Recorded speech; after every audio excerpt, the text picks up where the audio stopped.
नमस्कार, मैं हूं जिल्पा क्षत्रिय और आप देख रहे हो के न्यूज नेशनल। भारत ने पहली बार 400 अरब डॉलर के गुड्स एक्सपोर्ट के लक्ष्य को हासिल कर लिया है। पीएम मोदी ने खुद ट्वीट कर इस बात की जानकारी दी है। देश के इस लक्ष्य को समय से पहले हासिल कर लेने पर पीएम मोदी ने किसानों, बुनकरों, एमएसएमई सहित मैन्युफैक्चरर और एक्सपोर्टर्स को बधाई दी है। अपने बधाई संदेश में प्रधानमंत्री नरेंद्र मोदी ने कहा कि भारत ने पहली बार 400 अरब डॉलर के माल निर्यात का लक्ष्य हासिल किया है। मैं इस सफलता के लिए अपने किसानों, बुनकरों, एमएसएमई निर्माताओं, निर्यातकों को बधाई देता हूं। यह हमारी आत्मनिर्भर भारत यात्रा में एक महत्वपूर्ण मील का पत्थर है और यही हमारे आज का चर्चा का विषय है। और हमारे साथ इस चर्चा में आज जुड़ चुके हैं राजनीतिक विशेषज्ञ प्रशांत गढ़वी, हमारे साथ जुड़ चुके हैं अर्थशास्त्री विनीत उपाध्याय, हमारे साथ जुड़ चुके हैं सीएस समीर चौधरी, हमारे साथ जुड़ चुके हैं कांग्रेस की ओर से शान खान, हमारे साथ जुड़ चुके हैं और आम आदमी पार्टी की ओर से कालू वगासिया भी हमारे साथ जुड़ चुके हैं। आप सभी का स्वागत है के न्यूज में। आपसे शुरुआत यहाँ पर प्रशांत जी करना चाहूंगी। अगर आज की बात करें तो आज ट्वीट करके जानकारी दी गई प्रधानमंत्री नरेंद्र मोदी द्वारा कि 400 अरब डॉलर का उत्पाद निर्यात लक्ष्य हमने हासिल कर लिया है। नहीं, बहुत ही अच्छी बात है। 400 बिलियन डॉलर का एक्सपोर्ट हम कर रहे हैं, लेकिन उससे ज्यादा इंपोर्ट भी हो रहा है। पिछले काफी टाइम से, जब से हमारा जीडीपी के लिए जो हमारी एक हमको एक जुनून है, और मैं तो हर बार हर क्वार्टर में आंकड़े देखता हूँ कि जीडीपी इतना ज्यादा जाएगा, आईएमएफ का इतना प्रोजेक्शन है, बट वहां तक हम पहुंच नहीं पाते हैं। आज की बात देखिए तो 400 बिलियन डॉलर इसलिए हम एक्सेप्ट कर लेते हैं और खुशी व्यक्त करते हैं कि इससे भी काफी सारा आगे जाना है। और ये आत्मनिर्भर का पार्ट नहीं है, बट यस, लोग मेहनत कर रहे हैं और इंडिया बाहर बहुत अच्छी तरह जा रही है, एक्सेप्टेंस भी है। और काफी सारी कंट्रीज ऐसी है जिनका काफी सारा रॉ मटेरियल इंडिया से जा रहा है। हमारी जो अगर टॉप 10 कैटेगरी भी आप देखो, जेम्स, ज्वेलरी, स्टील, काफी बहुत मतलब इंजीनियरिंग मटेरियल, तो ये सब चीजें ऐसी है जो रॉ मटेरियल के तौर पे काफी लोग कंट्रीज में अच्छी तरह जाता है। और उनकी हैवी डिपेंडेंसी, जिस तरीके से हमारी काफी सारी डिपेंडेंसी पेट्रोलियम से लेके चाइनीज प्रोडक्ट पे रही है आज तक, तो उसी तरह आत्मनिर्भर में इसीलिए मतलब उसको इसलिए अपोज कर रहा हूँ कि आत्मनिर्भर भारत, मेक इन इंडिया की जो बात करते हैं, उसका एक्सेप्टेंस इंडिया में ही नहीं है। हमारे यहाँ कुछ भी प्रोक्योरमेंट इंडिया में जैम पोर्टल से या टेंडरिंग से होता है, उसमें जो टेंडरिंग के स्पेक्स होते हैं उसमें मेक इन इंडिया कोई डालता नहीं है। अगर आप मेक इन इंडिया लेके जाते हो तो उसको एक्सेप्टेंस मिलता भी नहीं है, या उसके लिए आपको वही मांगेंगे जो रेगुलर तौर पे होते हैं टेंडरिंग में। तो उसके लिए गवर्नमेंट को बहुत ही मतलब सीरियस नोट पे सोचना पड़ेगा। हमारे यहाँ मेक इन इंडिया को अभी तक जो जितना मिलना चाहिए वो ये बात बहुत अच्छी है, 400 बिलियन डॉलर। लेकिन आप देखिए तो हमारा जीडीपी पिछले 2-3 साल से घटता जा रहा है। हमारा डॉलर वर्सेस रुपीस का जो बैलेंस वो बहुत इम्बैलेंस है। तो अगर ये इतना तेजी इसमें है तो वो तेजी हमको उसमें भी दिखनी चाहिए कि डॉलर के सामने रुपया गिरता जा रहा है, उसकी जगह अच्छा मतलब स्ट्रॉन्ग। मैं मानता हूं कि जिस तरीके से डॉलर 42 था, हम जब पढ़ते थे तब 40-42 रुपीस था, वो आज 75 रुपए पे आ गया है। उसको नीचे कैसे लाएंगे? तो वो नीचे लाने के लिए हम सबको सीरियस नोट पे एक्शन में आना है। उसके लिए 400 बिलियन नहीं, वो कम से कम 1000-2000 बिलियन तक जाएगा, तब जाके हम वापिस 40 रुपए पे लेके आएंगे। तो आज तारीख में हम 70 मतलब 75 तो 75 गुना पीछे चल रहे थे यूएस के कंपेयर में। तो उसको भी स्ट्रॉन्ग करने के लिए ज्यादा से ज्यादा यहाँ पर मैन्युफैक्चरिंग के लिए, यहाँ पर एक्सपोर्ट करने पॉलिसी, यहाँ गुड्स बनाने के लिए गवर्नमेंट से जो फैसिलिटीज चाहिए थोड़ी उसको स्ट्रेंथन करना पड़ेगा, स्ट्रांगनेस लानी पड़ेगी। तो अभी भी ये अच्छी बात है, ये पहला कदम है, सफलता का पहला कदम मान सकते हैं, सफर का पहला सीढ़ी मान सकते हैं, बट बहुत लंबा चलना है अपने को इसमें। जी बिल्कुल, आपकी और विनीत जी यहाँ पर आना चाहूंगी। वैसे तो कोरोना काल की वजह से हमने देखा था कि काफी नुकसान हुआ तंत्र को, और पटरी पहिए पर तभी चढ़ सकती है कि जब कैसे हम उद्योगों को आगे बढ़ावा भी दे और साथ में ही सिचुएशन भी प्रॉपर होनी चाहिए। और आज एक ये बयान आया है सामने के 400 अरब डॉलर पर हम पहुंच चुके हैं निर्यात में। जहाँ तक रहा सवाल, जल्पा जी आपने बहुत अच्छी बात कही कि हाँ ये हमने अचीव किया है, ये बहुत बड़ी बात है। जहाँ तक रहा सवाल प्रशांत ने जो कहा, मैं उससे कुछ हद तक सहमत हूँ और कुछ हद तक असहमत भी हूँ। उसके पीछे दो वजह हैं। जहां तक रहा सवाल कि पहले जो डॉलर का प्राइस हुआ करता था वो रिजर्व बैंक डिसाइड करती थी और उस हिसाब से जो है वो it was under direct control. अब जो है वो मार्केट डिसाइड करता है कि मार्केट की डिमांड और सप्लाई के बेसिस पे जो है डॉलर के रेट्स डिसाइड होते हैं, तो ये पॉसिबल होना डिफिकल्ट है। पहली चीज। दूसरी चीज, जब हम बात कर रहे हैं कि ये जो पर्टिकुलर आंकड़ा हमने टच किया है उसमें जी मेक इन इंडिया का जो रोल है वो तो हमें एक्सेप्ट करना पड़ेगा कि कुछ हद तक हम उसमें सफल भी हुए हैं। उसका रीजन ये है कि जब तक प्रोडक्शन बढ़ेगा नहीं, उत्पाद बढ़ेगा नहीं, तब तक जो है आप एक्सपोर्ट कैसे कर पाएंगे। तो ये चीज को भी मानना पड़ेगा कि कहीं ना कहीं जो हमारा उत्पाद है वो जी बढ़ा है और वो उत्पाद बढ़ने की वजह से हम वो पोजीशन में है कि हम उसको एक्सपोर्ट कर पा रहे हैं। और एक साल के भीतर अगर सरकार जो है वो 37% का ग्रोथ अगर अचीव कर पाती है तो वो कहीं ना कहीं हद तक जी तारीफे काबिल है। जैसे प्रशांत भाई ने कहा, मैं उस चीज से बेहद सहमत हूँ कि ये पहला कदम है, हमें और आगे जाना है। ये सिर्फ शुरुआत है, पर हाँ, आने वाले वक्त में इससे जी कई ज्यादा हम आगे बढ़ सकते हैं। ये चीज के ऊपर मेरा पूरा यकीन है। सरकार को इस बात के लिए भी बधाई देनी चाहिए कि हमारे यहाँ पे ज्यादातर हम जानते हैं कि सरकार जो भी टारगेट सेट करती है वो टारगेट जो है वो टाइम पे अचीव नहीं कर पाते हैं। तो सरकार ने अगर ये टारगेट जो है वो समय जी से पहले अचीव किया है तो उसके लिए उसका थोड़ा पीठ थपथपाना तो बनता ही है, वो जायज सी जी बात है। जी बिल्कुल। आपकी और समीर जी यहाँ पर आना चाहूँगी। अगर भारत की बात करें तो भारत ने 400 अरब डॉलर का उत्पाद निर्यात किया है। अगर इससे पहले के अंकों पर गौर करें तो 2020-21 में करीबन ये 292 यानी कि 292 अरब डॉलर रहा था। और अगर हम सर्वाधिक अच्छे प्रदर्शन की बात करें यानी निर्यात के आंकड़ों का, तो वो कहीं ना कहीं 2018-19 में 330.07 अरब डॉलर था। Yes, ma'am. Thank you for inviting me. जी Am I audible, ma'am? जी बिल्कुल, आपको सुन पा रहे हम। चलो, थैंक यू मैम। जब हम बात करते हैं आज, सबसे पहले ये हमारे देश के लिए एक बहुत बड़ी सिद्धि है कि हमने 400 बिलियन डॉलर का हमने ये अचीवमेंट किया। अगर मैं इसको अगर रुपीस की बात इंडियन रुपीस की बात करता हूँ, इट रुपीज 3 लाख करोड़ रुपए का हमने सिर्फ निर्यात किया, यानी हमने एक्सपोर्ट किया है। एंड ये जी अगर इसकी अचीवमेंट की बात करूं मैं, तो इससे पहले 2018-19 में जब कोरोना काल था, उस समय में गवर्नमेंट ने 330.07 बिलियन डॉलर रुपीस का अचीवमेंट किया था। एंड लास्ट ईयर में वो 292 बिलियन डॉलर पे अचीव हुआ था। तो दिस इज द थिंग कि इससे हमें मालूम पड़ता है कि गवर्नमेंट जो है आज कुछ टारगेट रख के उसका अचीवमेंट पीछे पड़ी है। वी ऑल नो कि जो ये महीना था उसमें रसिया और यूक्रेन का वॉर था, जहाँ जी पे निर्यात अटक गया था सबका, पर उसके बाद भी अच्छा काम हो रहा है। तो आई ऑलवेज से कि आज अगर इंडिया एक पाथ पे है, इसके पाथ पे है एंड उसमें आज गवर्नमेंट अच्छे से फोकस कर रही है, वी ऑलवेज एक्सपेक्ट कि जो फ्यूचर में है इससे अच्छा हम और भी ग्रोथ करेंगे। ये मेरा मानना है। जी बिल्कुल। आपकी और सांझी यहाँ पर आना चाहूँगी। अगर निर्यात बढ़ाने की बात करें, बात तो अच्छी है, लेकिन इसके साथ साथ निर्यात के साथ साथ जो जुड़े हुए हैं लोग, उनकी भी कहीं ना कहीं आर्थिक स्थिति सुधरे, वो भी एक महत्वपूर्ण रहेगा। जल्पा जी, पहले तो मोदी जी क्या बोलते हैं देश उसको गंभीरता से नहीं लेता है, क्योंकि वो आए दिन ऐसे जुमला रूपी जोक फेंकते रहते हैं। उन्होंने पहले 15 लाख भी देने को कहा था, वो भी सबको मिल गए, और कोरोना में उन्होंने 20 लाख करोड़ का पैकेज भी दिया था, वो भी सबको मिल चुका है देश में। अब हम आते हैं वास्तविकता पे।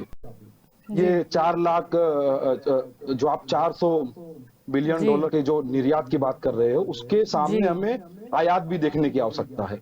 जी अभी मैं बिल्कुल भारत सरकार की वेबसाइट देख रहा था, उसमें जो डाटा डाला गया है जनवरी महीने का, उसमें स्पष्ट रूप से लिखा है कि जनवरी महीने में 51.93 यूएस बिलियन डॉलर का जो है वो आयात हुआ है, और उसकी तुलना में 34.50 यूएस बिलियन डॉलर का जो है वो निर्यात हुआ है। तो जी इसमें 17.42% का वस्तु व्यापार घाटा जो है वो दर्ज किया गया है, जो उच्चतम स्तर माना जाता है। 2014 में भी इतना वस्तु व्यापार घाटा नहीं दर्ज किया गया। अब हमारे अर्थशास्त्री भाई बैठे हैं, सीए भाई बैठे हैं, वो अच्छे तरीके से जानते होंगे। भारत सरकार के एमएसएमई मंत्रालय ने एक रिपोर्ट अभी अभी जो सबमिट की है, उसमें उन्होंने माना है कि 67% छोटे और लघु उद्योग जो है भारत में वो बंद होने की कगार में है। 45 वर्ष में सबसे अधिक बेरोजगारी आज भारत में है। बात करें हम घाटे की तो कर्ज की, तो भारत में 2014 में जो 54 लाख करोड़ का जो भारत पर जो कर्ज था, वो आज 136 लाख करोड़ हो चुका है। तो ये भी मोदी जी की उपलब्धि है। और भी मेरे पास आंकड़े हैं। यदि देश आ रहा है, देश की अर्थव्यवस्था आगे बढ़ रही है, तो आज महंगाई का बोझ क्यों जनता पे डाला गया है? जब देश इतना आगे जा रहा है, तो पेट्रोल पर से जो उत्पाद शुल्क है उसको वापस ले ले। लोगों को पेट्रोल सस्ता दे, डीजल सस्ता दे, गैस सिलेंडर 1000 रुपए का आज सरकार बेच रही है, वो 300 रुपए में बेचे। जब देश इतना आगे जा रहा है, देश में चारों तरफ हरियाली हरियाली है, तो सरकार महंगाई क्यों बढ़ा रही है? सरकार टैक्स में लूट क्यों कर रही है? तो कुल मिलाकर मोदी जी क्या कहते हैं, देश उसको गंभीरता से लेता नहीं है। ये आए दिन जुमला रूपी जोक फेंकते रहते हैं और देश इनके जुमला से त्रस्त हो चुका है। यदि देश में सब कुछ इतना रंगीन चित्र, तो आज बेरोजगारी क्यों बढ़ रही है? आज महंगाई क्यों बढ़ रही है? ये तमाम जो मोदी जी बता रहे हैं कि देश आगे जा रहा है, ये जमीन पर क्यों नहीं दिख रहा है? आम आदमी को देश की तरक्की का एहसास क्यों नहीं हो रहा है? अभी वर्तमान में ही कुछ समय पहले एक आंकड़ा आया, उसमें यह स्पष्ट रूप से देखा गया कि 84% लोगों की आमदनी ही घट गई। और एक आंकड़ा यह बताता है कि मोदी सरकार के शासन में 23 करोड़ लोग गरीबी रेखा के नीचे चले गए, जबकि यूपीए सरकार के 27 करोड़ लोग गरीबी रेखा से ऊपर उठ कर आए थे। तो ये तमाम आंकड़े दर्शाते हैं कि भारत की अर्थव्यवस्था का भट्टा मोदी सरकार ने बैठा दिया है। ये 2-4 आंकड़े बताकर, रंगीन चित्र दिखाकर देश को भ्रमित नहीं किया जा सकता। वास्तविकता ये है कि देश की अर्थव्यवस्था का भट्टा मोदी सरकार बैठा चुकी है।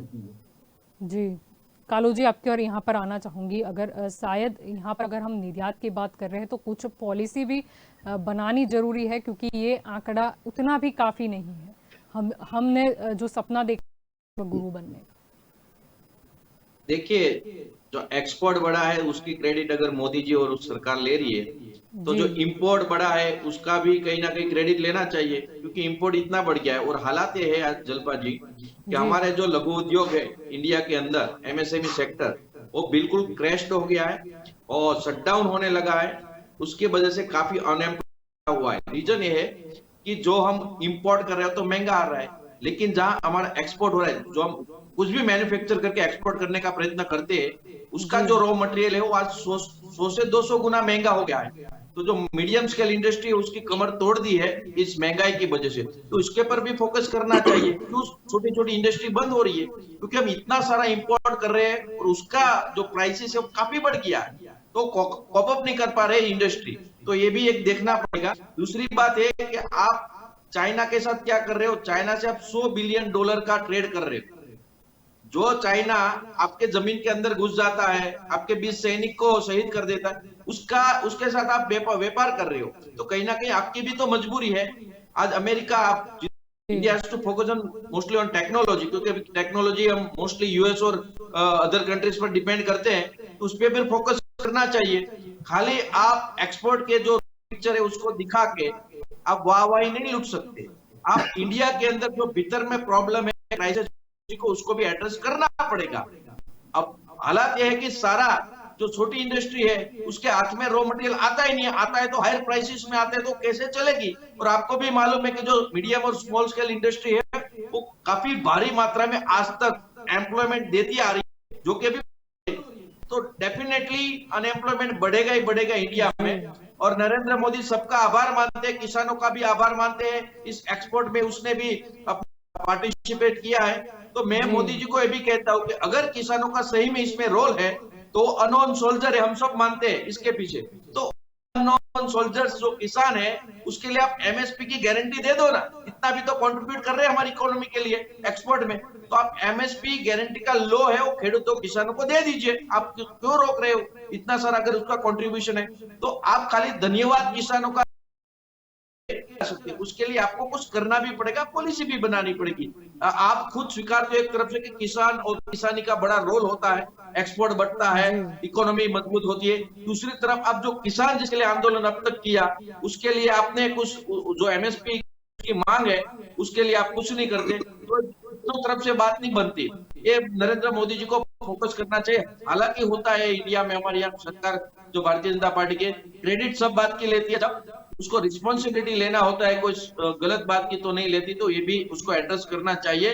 बाकी हम अगर इतने ही सुखी संपन्न हो गए तो हमारा हैप्पीनेस जो इंडेक्स होता है उसमें हम 136 रैंक पर है। पिछले 5 साल में वो हर साल गिर रहा है।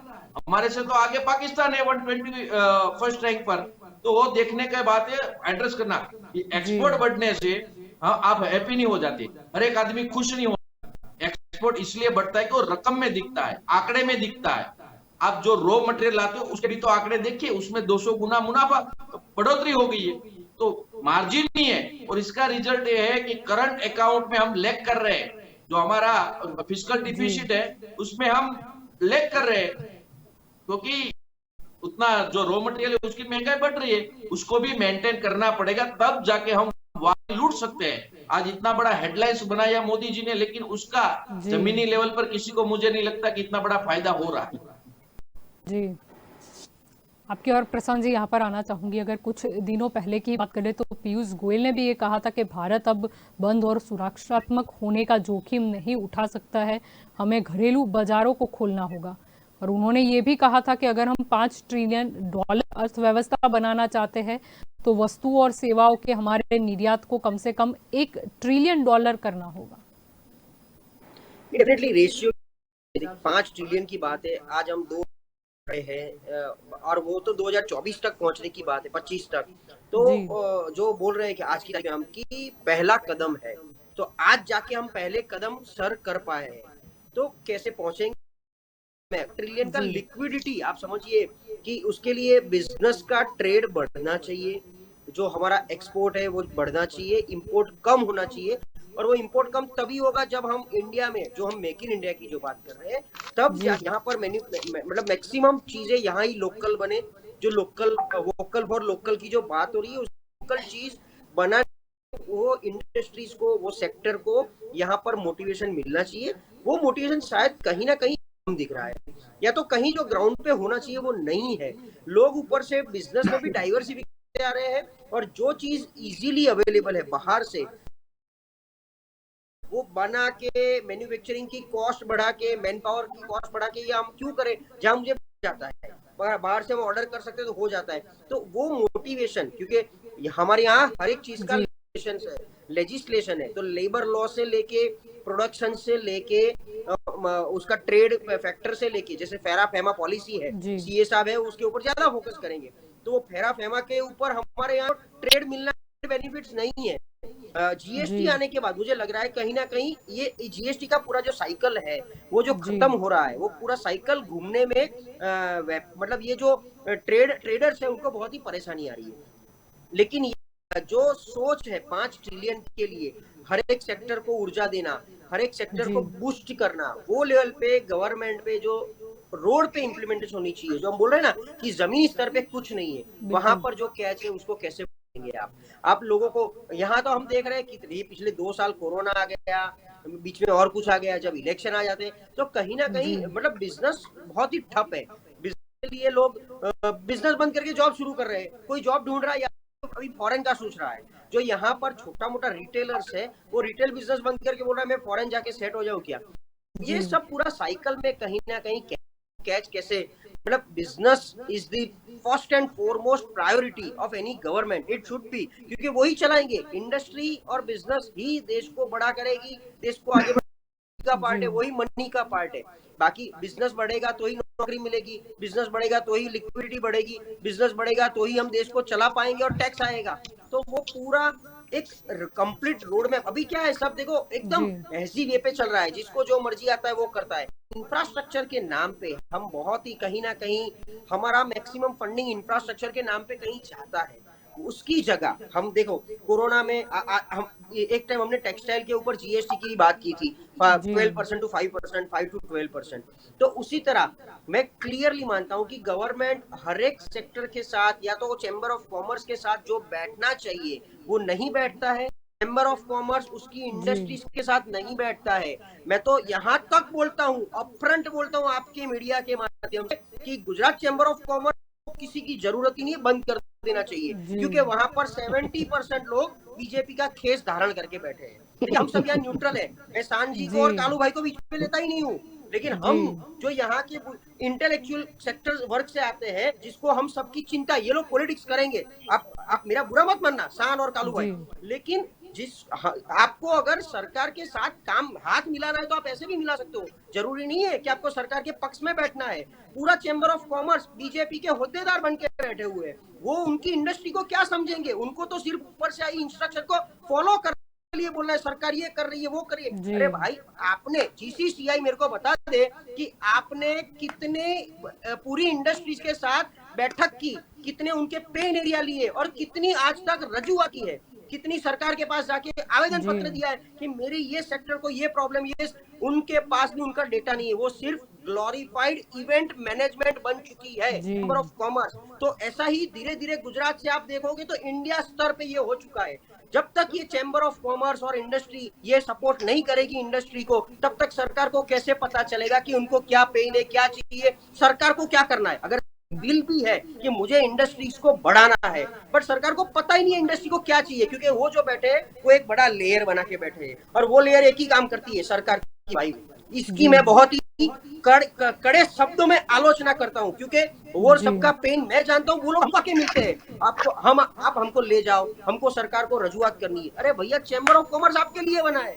तो ये मेरा एक पेन है, मैं आपकी मीडिया के माध्यम से उनको रिक्वेस्ट करना चाहता हूँ, सबको सुने, पहले आप अपना खुद का डेटा एनालिटिक्स क्रिएट कीजिए, फिर जाके सरकार की वाई कीजिए।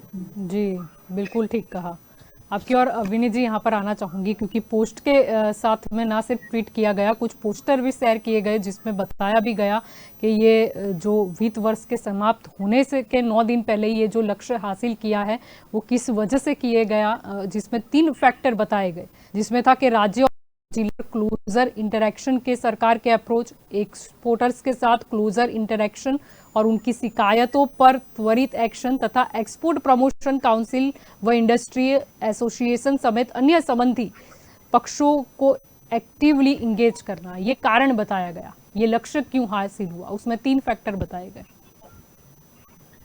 जल्पा जी, मैं ये चीज कहना चाहूंगा, एक तो जब हम बात कर रहे हैं ना इन चीजों के बारे में, कई सारे प्रॉब्लम्स वो आते हैं जब आप किसी भी सेक्टर को बूस्ट करने के लिए, या जब भी सरकार जो है कोई भी निर्णय लेती है, तो उसको जमीन पर उतर के उसका जो रिजल्ट है उसको दिखने में आपको समय लगता है। जैसे हम बात कर रहे हैं कि जब भी आपने जैसे कहा कि एक्सपोर्ट प्रमोशन काउंसिल्स के साथ जो एंगेजमेंट होता है, या राज्य और सेंट्रल के बीच में जो कोऑर्डिनेशन अच्छा चल रहा है जी, लेकिन ये सब नहीं होगा तो ये चीज पॉसिबल ही नहीं है कि आप उतना ग्रोथ कर सके 37% का, वरना ये शक्य नहीं है। हमें ये चीज को भी मानना पड़ेगा। देशों में कई सारे ऐसे सेक्टर्स हैं, जैसे कि खिलौने का व्यापार जो है वो दुनिया का सबसे बड़ा मार्केट है, और उसके अंदर जिस तरीके का चाइना का डोमिनेंस हुआ करता था, उस डोमिनेंस को खत्म करने के लिए भारत सरकार ने एक पहल की है, और एक पर्टिकुलर प्रोजेक्ट के थ्रू जो है उनको एक स्पेशलाइज प्रोग्राम के तहत जो है उनको प्रमोट करने की कोशिश कर रहे हैं। आज की डेट में अगर आप देखेंगे तो आपको उसका रिजल्ट भी दिखेगा कि चाइना के प्रोडक्ट्स के साथ में आपको इंडियन टॉयज भी जो है वो देखने मिल रहे हैं। ये चीजें आप एक ही दिन में जो है चाइना को मार्केट से बाहर नहीं कर सकते, ये चीज को भी समझना पड़ेगा। जहां तक रहा सवाल, हमें ये देखना होगा कि जब से भारत की आजादी से लेके आज तक इंडस्ट्रियल ग्रोथ जो है इंडिया का वो काफी स्टेगनेटेड ग्रोथ रहा है। स्टेगनेटेड ग्रोथ मतलब उसमें उतनी वृद्धि जो होनी चाहिए थी वो वृद्धि हुई नहीं थी। तो आप रातों रात जो है उसको सोचेंगे कि वो जो है बढ़ के कुछ परसेंट से बढ़ जाएगी, ऐसा होने वाला नहीं है।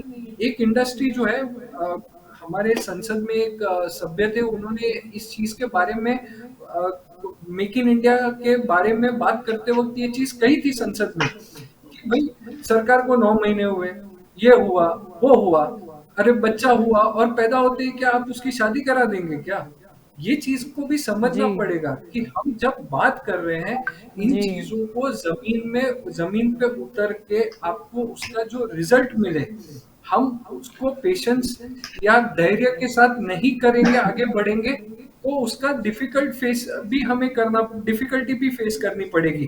जहां तक रहा सवाल, पिछले सवाल में एक जगह पे कहीं पे ये भी बात हुई, तो मैं जी ये भी बता दूं कि भारत का जो फॉरेक्स रिजर्व है, मतलब जो वो 634 बिलियन डॉलर्स का मार्क किया गया था ये बजट के अंदर, जो है हमारे फाइनेंस मिनिस्टर निर्मला सीतारमन जी ने इसके बारे में घोषणा की थी। और भारत का रिजर्व जो है, फॉरेक्स रिजर्व जो है, वो 13.2 महीनों के एक्सपोर्ट के लिए इंपोर्ट के लिए सफिशिएंट माना गया है, जो आज की डेट में भी टिल डेट का सबसे बेस्ट परफॉर्मेंस रहा है। तो इन सारे फैक्टर्स को नहीं इग्नोर कर सकते। पेंडेमिक एक हमारे पास चैलेंज थी, उसके अंदर भी अगर हम इस तरीके का प्रदर्शन कर सकते हैं, तो मार्केट की जब सुविधाएं बेहतरीन हो और ये पेंडेमिक का जो असर है वो कम होना शुरू होगा, तो आपको इससे भी कई ज्यादा फायदे देखने मिल सकते हैं, ऐसा मेरा मानना है।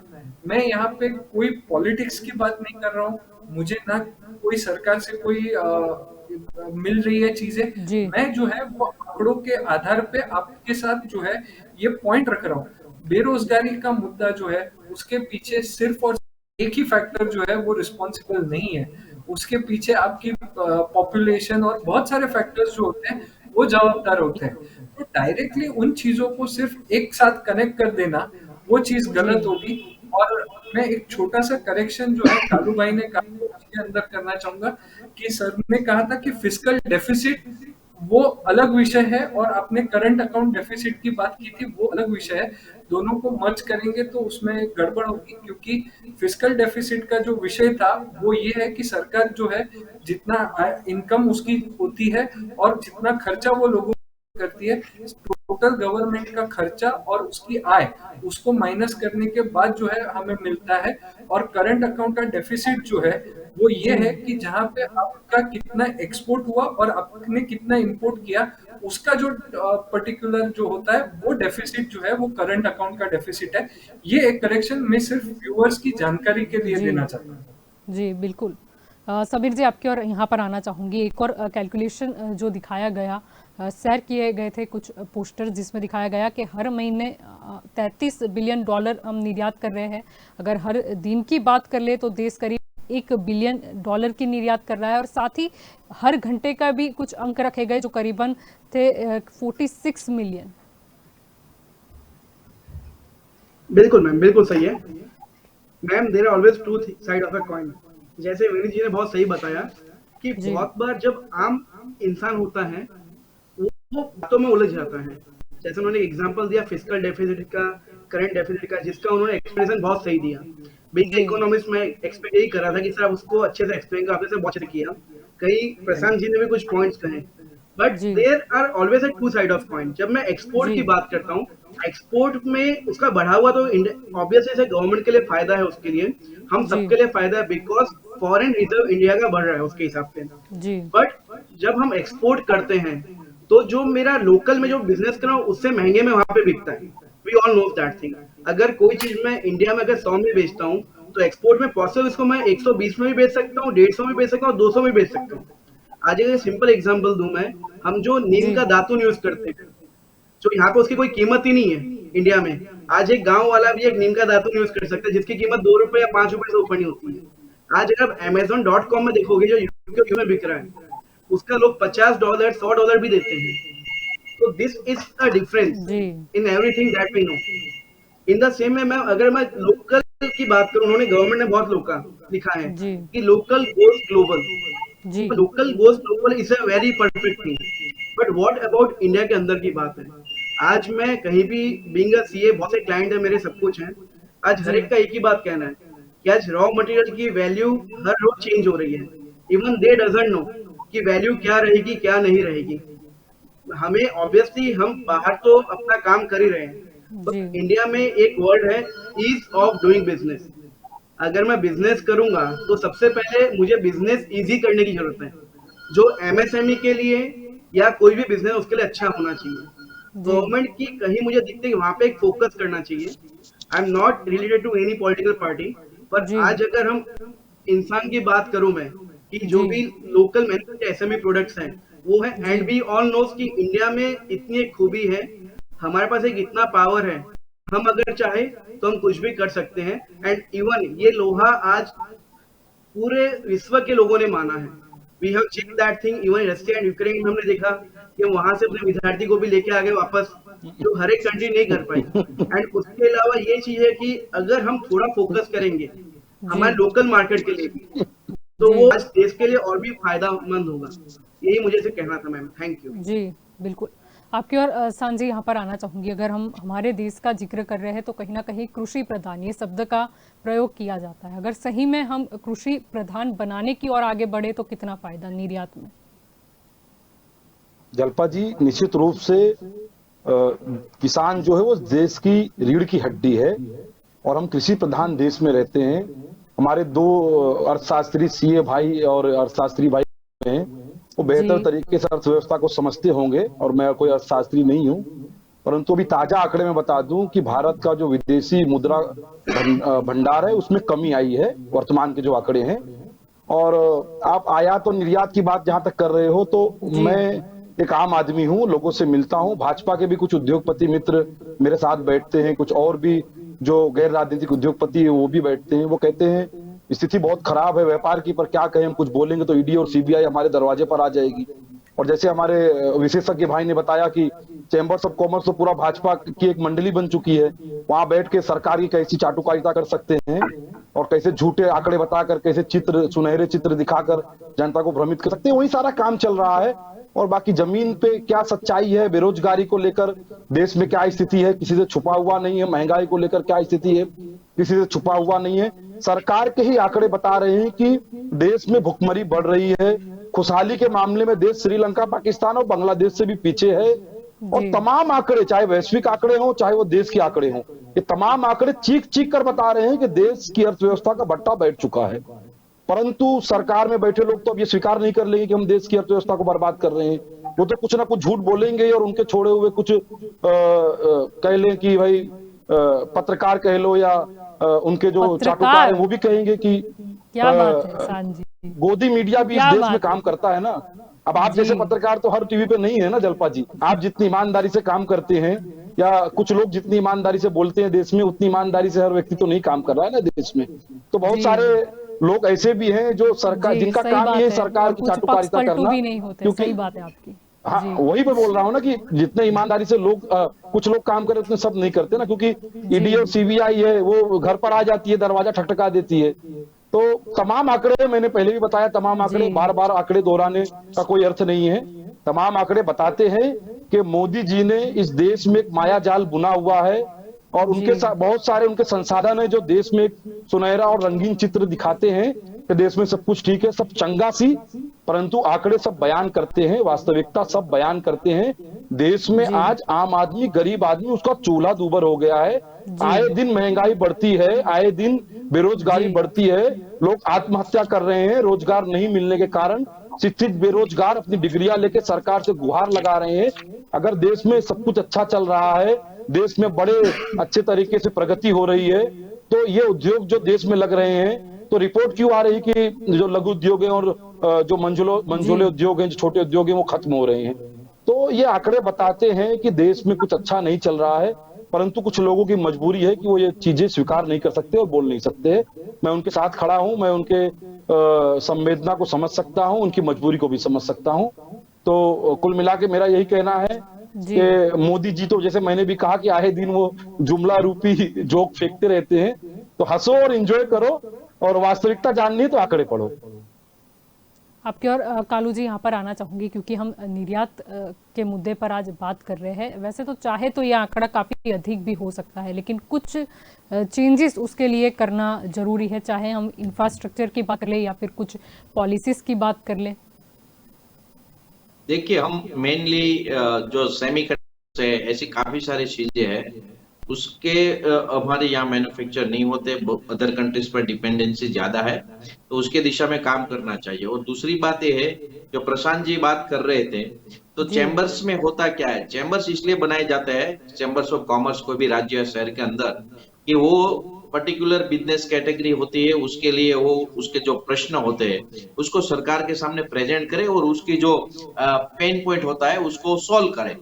लेकिन आज होता क्या है कि चैम्बर का जो प्रेसिडेंट होता है वो उद्योगपति नहीं होता, वो तो पॉलिटिशियन होता है फुल टाइम।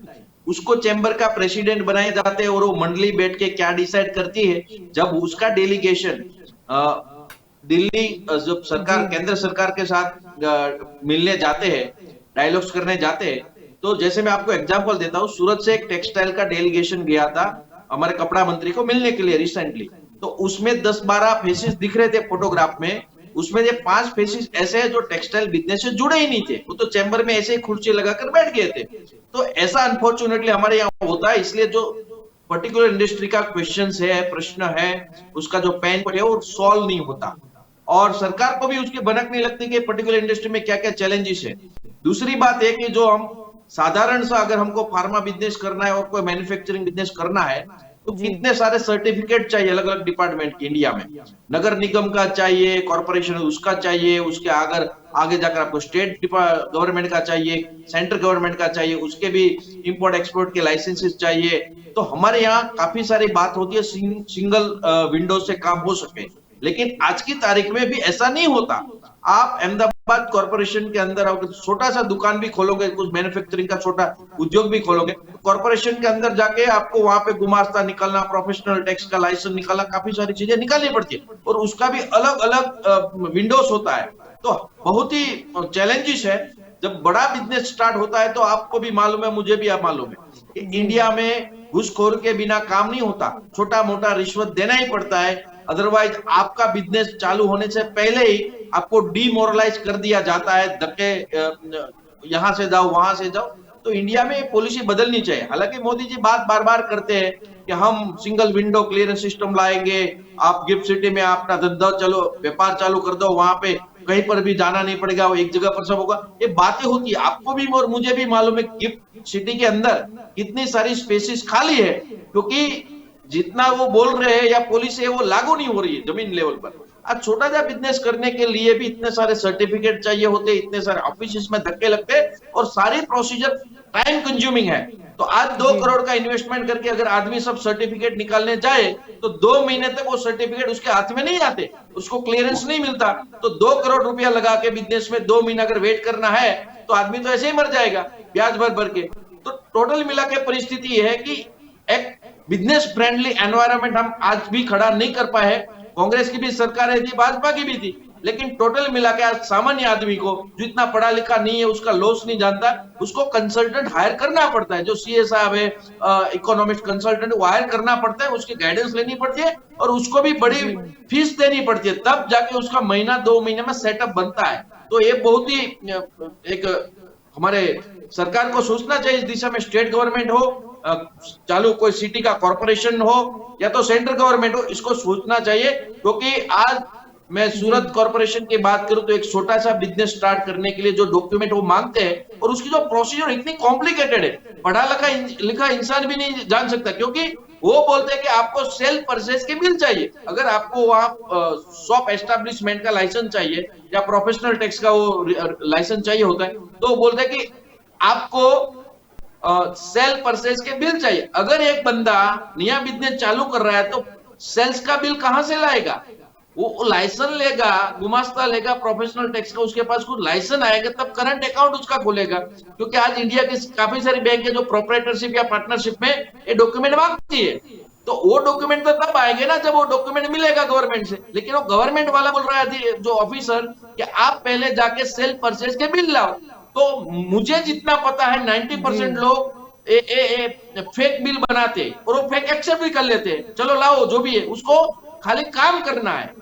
अगर नहीं है तो 500,000 रुपया देना पड़ता है। मैं स्मॉल स्केल पर बात कर रहा हूं। जब आप बड़ी इंडस्ट्री खोलने जाते हो तो बड़ा चैलेंजेस होता है। और मेरा पर्सनल एक्सपीरियंस ये है कि रिश्वत के बिना इंडिया में आज भी काम नहीं हो रहा। काफी सारे ऑनलाइन पोर्टल आ गए, वहां पर आप एप्लीकेशन दे सकते हो, वो कर सकते हो, लेकिन वहां पर पेंडिंग ही रहता है। जब तक आप फिजिकली किसी को हायर नहीं करते या तो रिश्वत नहीं देते तब तक उसका क्लियरेंस नहीं आता।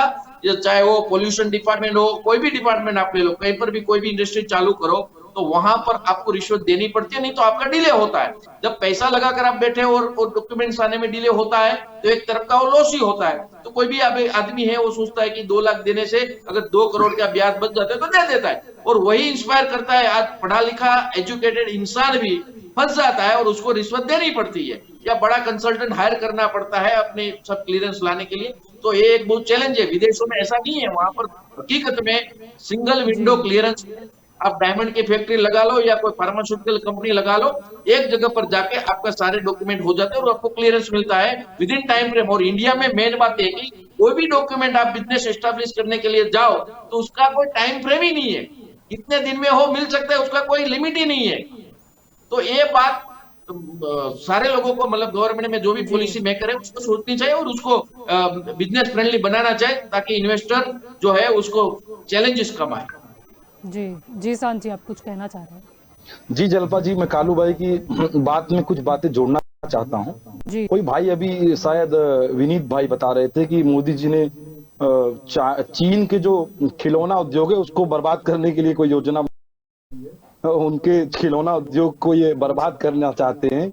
और यहाँ पे बड़ी बड़ी जो मूर्तियां बन रही है वो चीन से बुला बुला कर उनको ठेका दिया जा रहा है कि आप मूर्तियां बना लो। और सरकार जो योजनाएं शुरू कर रही है, चाहे वो टेबलेट बांटने की हो या तमाम प्रकार की योजनाएं हैं, सरकार स्वयं चीन से सारे वस्तुएं जो है आयात कर रही है, सरकार कर रही है। तो सरकार कितना आयात और निर्यात को लेकर गंभीर है और चीन को मोदी जी कितना पछाड़ना चाहते हैं, इसी से पता चलता है कि बड़े बड़े ठेके चीन को बुला के दे रखे हैं। और रही बात अभी कालू भाई जीएसटी की बात कर रहे थे, उसमें मैं बात जोड़ना चाहता हूँ कि सूरत में रहता हूं मैं। कई सारे जो कपड़ा व्यापारी हैं वो अभी तक जीएसटी को समझ नहीं पाए हैं। वन नेशन वन टैक्स के नाम पर जो नई टैक्स सिस्टम लाई गई थी उसको हमारे व्यापारी समझ ही नहीं पाते। बोलते भाई क्या करें, हम तो सीए को बोल देते हैं, सीए सब कर लेता है, हमको तो कुछ समझ में ही नहीं आता कि जीएसटी है क्या। और पहले पता चला था कि कुछ रिटर्न भी आएगा पर अभी तक कुछ रिटर्न आया नहीं है। तो स्थिति ये है कि सरकार क्या कर रही है ये व्यापारियों को नहीं पता है क्या हो रहा है देश में। जी जी विनीत जी, जी विनीत जी। जैसे हमारे जो शान भाई है उन्होंने कहा, देखिए मैं यहाँ पे किसी को ये नहीं करना चाहता था, उनका काम है वो पॉलिटिक्स करें।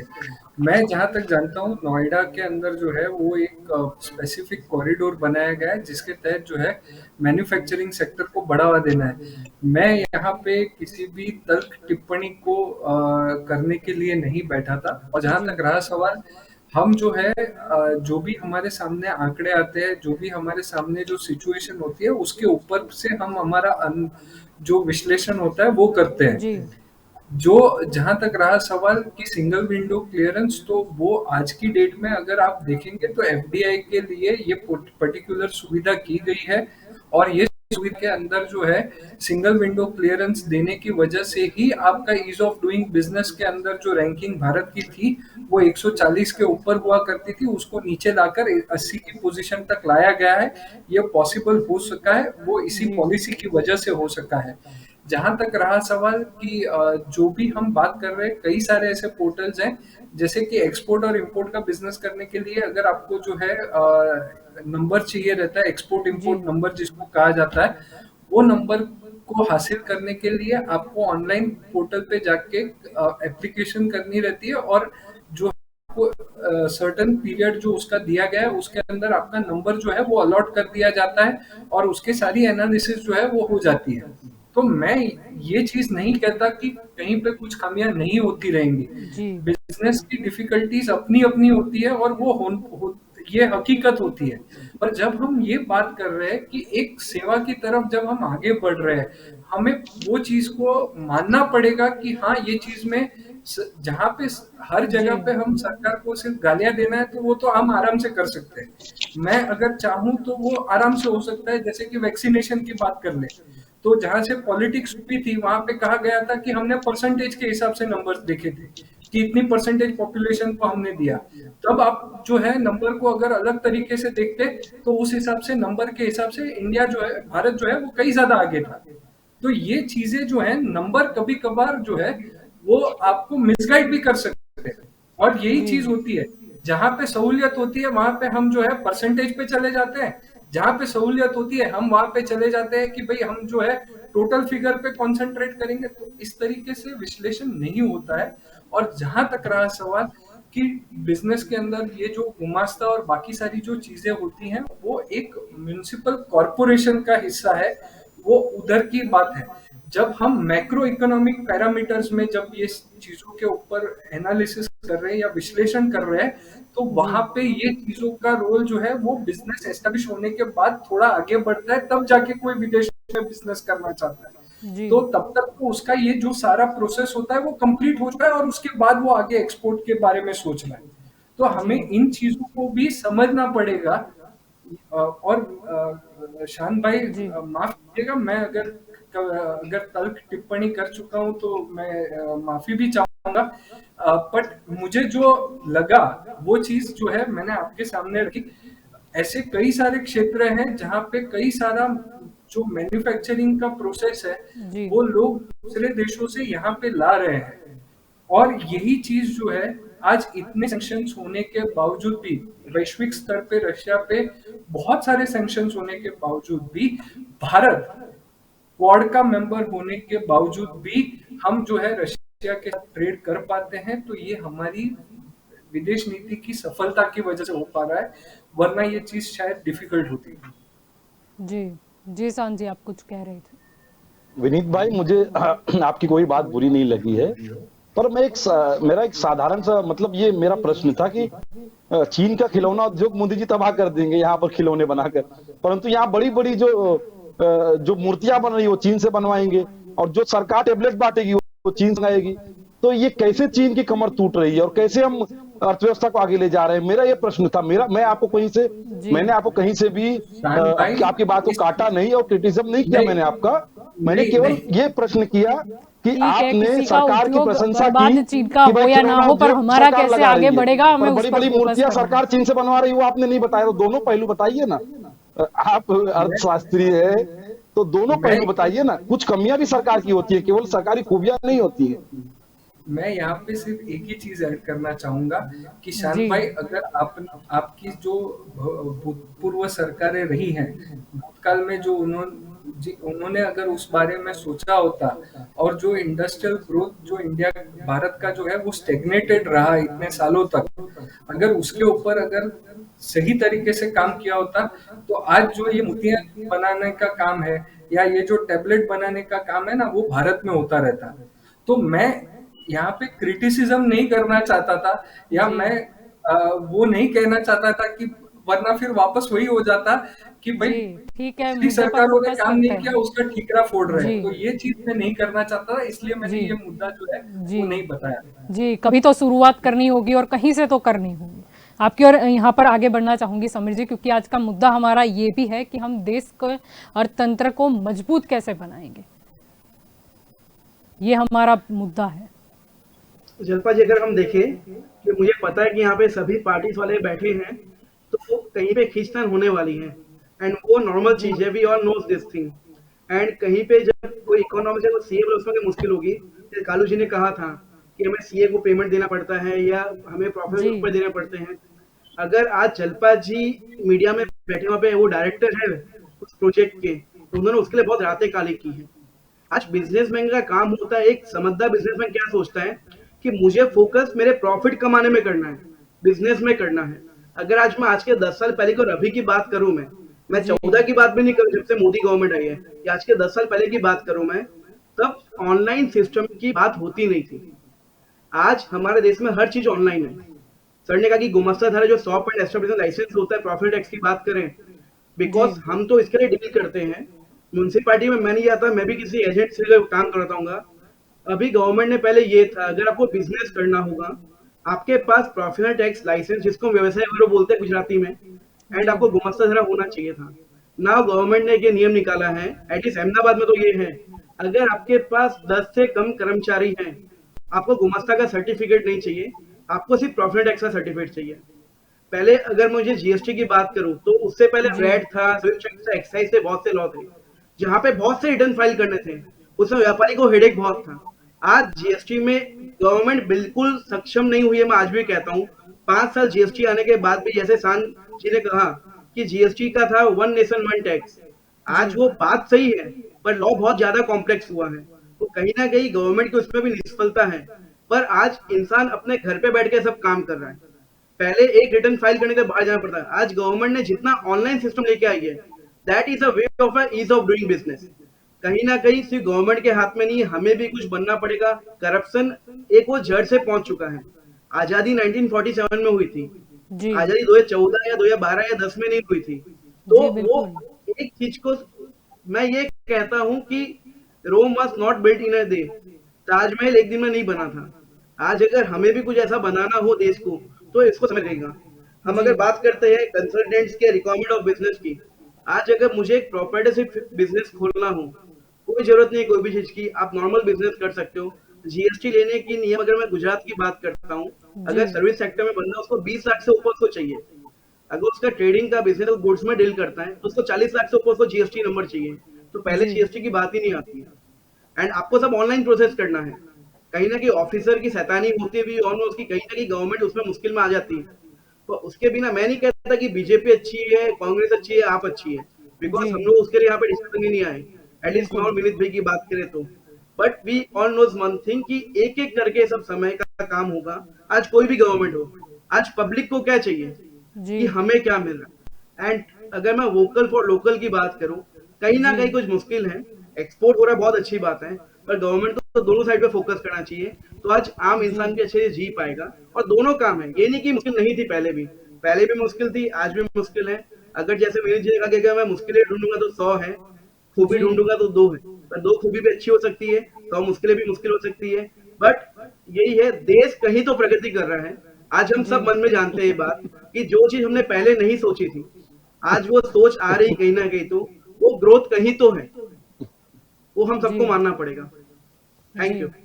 बिल्कुल। आपकी और सांझी यस आऊंगी, प्रश्न भी सुन लीजिएगा उत्तर देने से पहले, क्योंकि प्रश्न पूछने का काम मेरा है यहाँ पर।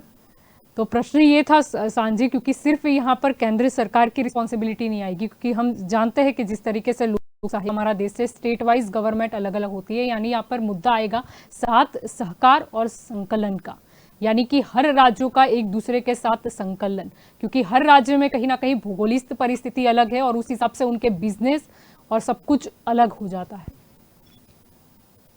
जलपा जी, आपने बिल्कुल सही कहा।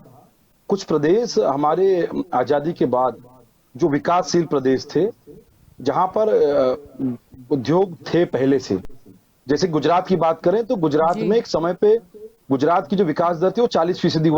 माधव सिंह सोलंकी जब मुख्यमंत्री हुआ करते थे। आज गुजरात की विकास दर 10% से भी नीचे है, जहां तक मुझे पता है। तो हमारे अर्थशास्त्री भी बैठे हैं, सीए बैठे हैं, उनको भी पता होगा ये।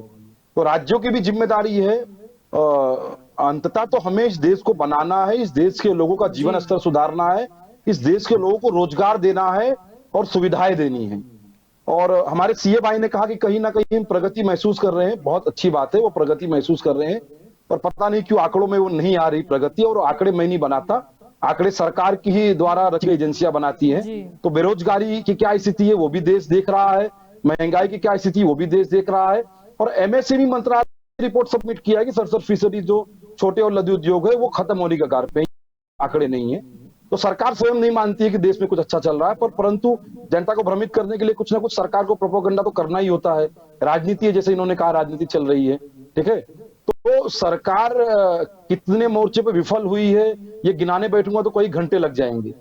कुल मिलाकर चाहे बेरोजगारी के आंकड़े हों, चाहे महंगाई के आंकड़े हों, चाहे इंपोर्ट एक्सपोर्ट के आंकड़े हों, तमाम आंकड़ों में सरकार की विफलता साफ साफ दिखाई जी पड़ती है। उसे हम स्वीकार करें या ना स्वीकार जी करें, गांधी जी कहते थे सत्य जो होता है वो आत्मनिर्भर होता है, वो बिना किसी के समर्थन भी खड़ा रहता है। तो जो आंकड़े हैं वो सत्य हैं, मैं वो कहूं या मानूं या स्वीकार करूं या ना करूं, आंकड़े सत्य बयां करते हैं। जी और हमारे दोनों अर्थशास्त्री और सीए भाई, सरकार से उनकी प्रसन्नता की मैं बहुत समर्थन करता हूं, और मैं उसकी सराहना कर सरकार की जी इस कार्य से प्रसन्न है दोनों भाई हमारे। और जो उन्हें दिखाई पड़ रहा है, मैं आशा करता हूं कि देश की तमाम जनता को भी वो दिखाई पड़ेगा भविष्य में, जी और आंकड़ों में वो चीजें आने लगेंगी। जी। लेकिन साथ सहकार संकलन की बात थी, वहां पर आप तो माधव सिंह के युग में ले गए। वैसे तो गुजरात ने उसके बाद कई मुख्य प्रधान देख लिए, ये अलग बात है कि वहां पर सत्ता पलट हो गई। लेकिन अभी जहां पर कांग्रेस सरकार है, हम क्या कदम उठाएंगे, क्योंकि ये हमें कदम उठाना है, वो देश के लिए उठाना है। देश की जब बात आती है या फिर इंडियन गवर्नमेंट शब्द का प्रयोग होता है, जिसका मतलब होता है सरकार, भाजपा सरकार नहीं। जल्पा जी, हमारी जहां जहां भी सरकारें हैं, छत्तीसगढ़ में आप देखिए, ये सीएमआई के आंकड़े दर्शाते हैं कि वहां पर बेरोजगारी 1.7% है, जो वर्तमान में सीएमआई के आंकड़े आए हैं। तो हम राजस्थान में केंद्र क्या है सरकार के वैसे? साथ जहां भी, राजस्थान में बेरोजगारी बढ़े, जी मैं वो मानता हूं, और उसके पीछे कारण भी है, क्योंकि राजस्थान की एक बड़ी अर्थव्यवस्था जो है वो पर्यटन पे आधारित है, ये आपको भी बिल्कुल। पता होगा। और जी। लॉकडाउन में जिस प्रकार से राजस्थान के पर्यटन बर्बाद हुए, उसमें केंद्र सरकार ने राज्य सरकार को किसी प्रकार की मदद नहीं की, किसी प्रकार के पैकेज की भी घोषणा नहीं की। तो ये कहीं ना कहीं राजनीतिक द्वेष के कारण किया गया है। तो राजस्थान में पर्यटन पे एक बड़ी अर्थव्यवस्था निर्भर थी, जिसके कारण वहां पे बेरोजगारी बढ़ी है। और केंद्र सरकार के जो भी गलत निर्णय रहे हैं, चाहे वो नोटबंदी हो, चाहे वो जीएसटी हो, आए दिन जी चंद उद्योगपतियों को लाभ कराने के लिए नए नए जो कानून बनाते हैं, नियम बनाते हैं, उसके कारण प्रदेशों में और राज्यों में भी उसके दुष्परिणाम दिखाई पड़ते हैं। ऐसा नहीं केंद्र सरकार जो करती है उसका लाभ या नुकसान प्रदेशों को नहीं होता या राज्य को है। तो राजस्थान में यदि बेरोजगारी बढ़ी है, तो हमारे एक प्रदेश में आज वो आदर्श प्रदेश है भारत का, कि वहां पे बेरोजगारी 1.7% है वर्तमान में। तो केंद्र सरकार के साथ कांग्रेस की जहां जहां भी राज्यों में सरकार है, जी यदि वो विकास कार्य करेंगे तो हम कंधे से कंधा मिलाकर उनके विकास कार्यों में सहभागी बनेंगे। जी। कालू जी, आपकी और यहाँ पर आना चाहूंगी, क्योंकि यहाँ पर जैसे कि पहले भी चर्चा हुई कि अगर जैसे यहाँ पर तो दिया भी गया है कि अगर ये हम लक्ष्यांक पार कर चुके हैं तो वो किसानों की वजह से। अब पंजाब की जहाँ पर नई नई आम आदमी पार्टी की सत्ता आई है, यानी देखना वो भी होगा कि हम वहाँ पे कितना ज्यादा कृषि को आगे लेके जा सकते हैं, क्योंकि अगर हर एक क्षेत्र आगे बढ़ेगा तभी निर्यात का आंकड़ा आगे बढ़ेगा, या फिर हम अर्थतंत्र के ग्रोथ की बात करें जिसमें हर क्षेत्र महत्वपूर्ण है। देखिए, मैंने पहले ही कहा कि खुद नरेंद्र मोदी, प्रधानमंत्री नरेंद्र मोदी आभार व्यक्त किया है किसानों का, बिल्कुल। तो वो अननोन सोल्जर से इसके पीछे। तो अगर वो मानते हैं कि सही में किसानों का कंट्रीब्यूशन है, जो किसानों की जो मांग है काफी टाइम से जी। कि एमएसपी को लीगलाइज कर दिया जाए, तो पूरे जी। देश भर में कर दो आप, उसमें पंजाब के किसानों का भी फायदा होगा। जो किसानों के लिए में हम पॉलिसीज बनाने जा रहे आने वाले दिनों जी में, वो पंजाब के जमीनी लेवल के जो किसान है उसको 100% फायदा पहुंचाएगा। जो जमीन है, काफी मैंने रिपोर्ट, काफी सारी जमीनें बंजर सी हो गई है पंजाब में। हालांकि पंजाब की जी किसानी बहुत फेमस है इंडिया में, लेकिन फिर भी पहले की कंपेरेटिवली अभी वहां पे काफी बंजर जमीन हो गई है। तो उसको जी कैसे फर्टाइल बना दिया जाए, कैसे उसको एनकरेज किया जाए किसानों को, उसके लिए पॉलिसी बनेगी आने वाले दिनों में। मैंने पहले भी कहा है कि काफी सारी घोषणाएं ऐसी थी, चुनावी घोषणाएं, जो 1-2 महीने में इंप्लीमेंट हो जी। जाएगी। यानी 10% आपका कहने घोषणाएं का ऐसी मतलब है कि होगी पंजाब जिस के जमीन में जो पहले देखी जाती थी वहां पर नहीं, फलद्रुपता, जिसे हम ऐसा बोल नहीं सकते होता। हैं वही मैं सामान्य बोलता हूँ ना, शब्दों में। वो ऐसा वो ओवरनाइट नहीं होता। जो मैंने पहले बताया कि 10% ऐसे हमारे वादे थे चुनावी, जिसके लिए जी 3 साल भी लगेगा, 4 साल भी लगेगा। जी जैसे बिजली फ्री करना हो, जी महिलाओं को 1,000 रुपया देना हो जी अकाउंट बिल्कुल। में, वो 1-2 महीने में इंप्लीमेंट हो जाता है। काफी सारे डिसीजन अभी भी हमने जी, और इंप्लीमेंट कर काफी दिए। डिसीजन लॉन्ग टर्म देखे जाएंगे। जी बिल्कुल। मतलब कि जो नेक्स्ट इलेक्शन आएगा उसके पहले ही पूरा हो जाएगा, जी ताकि काफी सारी पार्टियों ने 10-10 साल तक पूरा नहीं किया है। तो हमें तो कमिटमेंट दिया कि अगली बार जब मत मांगने आएंगे जी तो आपके जो हमारे वायदे थे वो पूरे करेंगे, तो भी मत देना। जी तो जाहिर सी बात है, जी किसानों के लिए बिल्कुल। जो भी हमने बातें जी, की है वो पूरी और होगी। 5 साल लेकिन बाद केंद्र पंजाब सरकार की की जिम्मेदारी सूरत अलग बनती है होगी। एमएसपी जी कानून लागू कर दिया जाए। जी बिल्कुल। आपकी और विनीत जी आना चाहूंगी, आखिरी सवाल आपसे ही रहेगा। यहाँ पर प्रश्न यही है कि अगर देश को आगे ले जाना है तो कहीं ना कहीं सभी राजनीतिक दलों को या फिर राज्य सरकारों की बात कर ले, उनको राजनीति भूलकर एक टेबल पर आना होगा। देखिए, जब भी हम बात करते हैं ना, मैंने ये चीज जल्पा जी बहुत सारी जगहों पर कही है। जैसे हम बात कर रहे हैं ना मोदी सरकार, तो मोदी की सरकार जो है वो भारत सरकार है। एक्चुअली जी हमें ये चीज सीखनी पड़ेगी और ये माननी पड़ेगी। और बिल्कुल। दूसरी चीज ये है कि जब हम बात कर रहे हैं कि सरकार को जिस तरीके का द्वेष भाव नहीं रख के सारे राज्यों के साथ काम करना चाहिए, और जैसे प्रधानमंत्री जी कहते भी हैं कि सबका साथ सबका विकास सबका विश्वास जरूरी है। और जब तक देश एक साथ मिलके आगे नहीं बढ़ेगा तब बिल्कुल। तक ये मुमकिन नहीं है। अकेले मोदी जी क्या, ऐसे 100 मोदी जी भी आ जाएंगे ना तो भी ये पॉसिबल नहीं होगा। हम सब यहाँ पे जो बैठे हुए हैं जी या हमारे देश के जितने भी नागरिक हैं, उनको सबको साथ में मिलके चलना पड़ेगा, तब जाके देश आगे बढ़ेगा। राजनीति अपनी जगह पे होती रहती है मैम, उससे ये हमारे देश के अंदर एक ट्रेंड बन चुका है कि जी सरकार जो है, विपक्ष जो होता है वो सरकार की नाकामी के ऊपर या उनकी जो भी तारीफ वो करते हैं कि हमने ये किया, उसका विरोध करना ये उनका अधिकार है और ये जी करना भी चाहिए। और सक्षम जी विपक्ष जो है वो कंस्ट्रक्टिव देश को आगे बढ़ाने के लिए बेहद जरूरी होता है, ये मेरा जी हमेशा मानना रहा है। बिल्कुल तो सबको बिल्कुल साथ आप में मिलके जी काम करना पड़ेगा और हम सब साथ में मिलके काम करेंगे, तभी ये चीज जो है वो 400 का 4000 डॉलर होगा, ये मेरा पूर्ण विश्वास है। जी बिल्कुल, आप सभी मेरे साथ इस चर्चा में जुड़े, इसलिए आप सभी का शुक्रिया।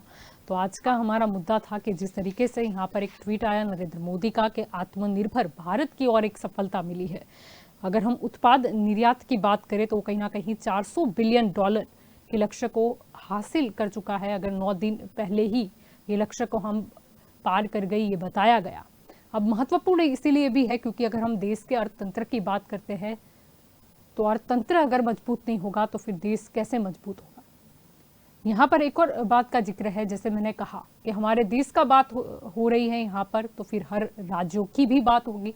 राज्यों की बात होगी तो हो सकता है वहाँ पर गवर्नमेंट अलग हो सकता है केंद्र में किसी और की गवर्नमेंट हो, लेकिन सबको साथ में आना होगा क्योंकि इसमें कोई भी राग द्वेष नहीं चलेगा या फिर शायद आक्षेप प्रति आक्षेप भी नहीं चलेंगे, क्योंकि कुछ मुद्दे ऐसे होते हैं जो पूरे देश को कहीं ना कहीं असर करते हैं। कुछ इंटरनेशनल मुद्दे भी होते हैं जहां पर तो कहीं ना कहीं देश को मद्देनजर अगर चर्चा हो तो बेहतर होती है।